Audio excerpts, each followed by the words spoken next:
ABN Maharashtra में आपका खैर मकदम। मैं हूं मुनीर आरिफ खान।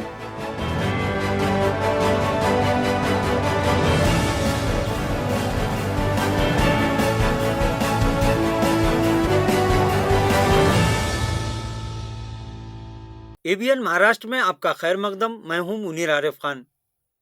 नाजरीन, सन 1948 में जब इसराइलियों को दुनिया की वो तमाम ताकतें, हुकूमतें और फौजें जो आज इसराइली दरिंदगी, बर्बरियत, जुल्म, तशद्दुद और हैवानियत पर अपना मुंह बंद करके बैठी हुई है, किसी ने भी इन इसराइलियों को और इन यहूदियों को अपनी सरजमीन पर रहने और सांस लेने की इजाज़त नहीं दी थी। हर किसी ने इन्हें अपनी ज़मीन से बाहर निकल जाने पर मजबूर कर दिया। लेकिन उस वक्त वही फ़लस्तीन था जिसने सिर्फ इस्लामी तालीमात का अमली नमूना पेश करते हुए इंसानियत की बुनियाद पर इन यहूदियों को न सिर्फ अपनी सरजमीन पर रहने की इजाज़त दी थी, बल्कि इन्हें हर वो चीज़ फराहम की जिसकी एक इंसान को जिंदा रहने के लिए ज़रूरत होती है। लेकिन वही इसराइल जिसने इन फ़लस्तीनियों के एहसान को फरामोश कर दिया और आहिस्ता आहिस्ता फ़लस्तीन की ज़मीन पर नाजायज़ और गासिबाना कब्ज़ा करने के बाद देखते ही देखते अपनी शैतानी ज़हीनियत और सोच के साथ साथ दुनिया की इस्लाम दुश्मन ताकतों और इस्लाम मुखालिफ मुल्कों की शह पर फ़लस्तीनियों की ज़मीन को हथियाने के बाद सबसे पहले ये अमेरिका ही था कि जिसने फ़लस्तीन की ज़मीन पर इसराइल की रियासत के क़याम को मंजूरी दी थी। नाजरीन, गुज़िश्ता 70 सालों से फ़लस्तीन और गज़ा के मासूम बच्चे, नौजवान, बूढ़े और ख़वातीन अपनी इंसान दोस्ती की कीमत अपने खून से चुका रहे हैं। एक नहीं बल्कि बीसों मरतबा इसराइल ने दरिंदगी, हैवानियत और फिरौनियत की तमाम हदों को पार करते हुए इन निहत्ते और बेकसूर फ़लस्तीनी अवाम पर कई खूनी हमले किए और अब तक लाखों फ़लस्तीनी क़िबला अव्वल और मस्जिद अक़सा की हिफाजत और बाजियाबी की खातिर जाम शहादत नोश करते आ रहे हैं। गुज़िश्ता एक हफ्ते से अपनी ताकत और अय्याश अरब दुनिया की खामोश हिमायत का फ़ायदा उठाकर इसराइल ने फिर एक मरतबा गज़ा को क़ब्रस्तान बनाने का शैतानी मंसूबा शुरू कर दिया है। नाजरीन, इस वक्त फ़लस्तीन के शोहदा में सबसे ज़्यादा ख़वातीन और मासूम बच्चे शामिल हैं, लेकिन नाम निहाद इंसानियत के अलमबरदार दुनिया की ताकतें और हुकूमतें चंद एक को छोड़कर सब के सब इसराइल और अमेरिका के इशारों पर मुजरा करते दिखाई दे रहे हैं। हालांकि पूरी दुनिया के अवाम फ़लस्तीन के साथ खड़े हैं, लेकिन इनके हुक्मरान चंद टुकड़ों की खातिर और अमेरिका को सुपर पावर समझकर भीगी बिल्ली बनकर नाच रहे हैं।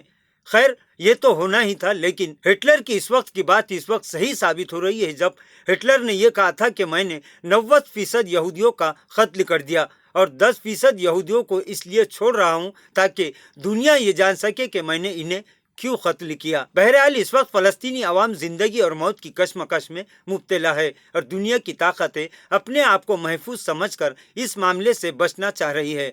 लेकिन इन्हें याद रखना चाहिए कि एक दिन इनकी बारी भी ज़रूर आएगी और उस वक्त उनकी तबाही और बर्बादी पर कोई आंसू बहाने वाला नहीं होगा। नाजरीन, जहाँ तक मस्जिद अक़सा की बाजियाबी की बात है तो इसके लिए फ़लस्तीनी अवाम पिछले 70 सालों से कुर्बानियां देती आ रही है और जब तक ये अपने मकसद में कामयाब नहीं होंगे ये इसी तरह से कुर्बानियां देते रहेंगे। नाजरीन, दुनिया की ऐसी कोई सुपर पावर ताकत नहीं है कि जो फ़लस्तीनी अवाम के अज़्म, हौसले, ईमान और यकीन के साथ साथ इनकी जिंदा दिली को ज़रा बराबर भी कम कर सके।